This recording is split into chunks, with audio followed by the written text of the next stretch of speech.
Friends, are you also upgrading to iOS 18? But have you noticed that after the upgrade, your phone often gets too hot, causing it to lag? Don't worry, this video will introduce 3 methods to help you solve this problem. Method 1. Force restart iPhone. For iPhone 8 and later, quickly press and release the volume up button.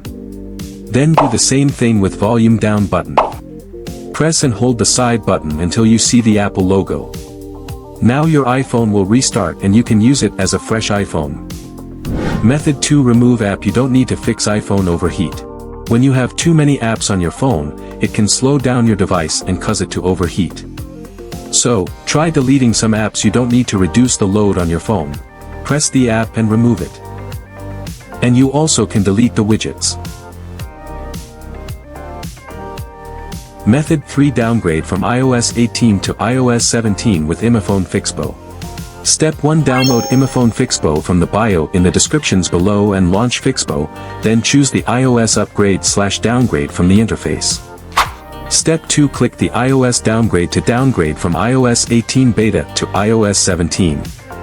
Step 3. Connect your iPhone to PC with USB. Follow the on-screen instructions to put your iPhone into recovery mode. For iPhone 8 and above, instantly click and release the volume up key and then the volume down key. Press and hold the side button until you see this.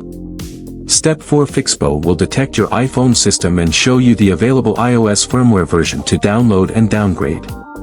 Click the download button to get the iOS firmware for downgrading. When the firmware is downloaded, click the Start Downgrade iOS button for Fixppo to begin downgrading your current iOS version to older iOS.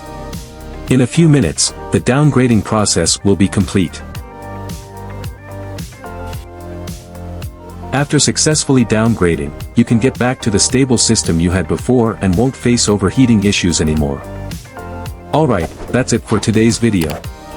Don't forget to subscribe to this channel. If you found these tips helpful, feel free to share them with your friends. See you next time.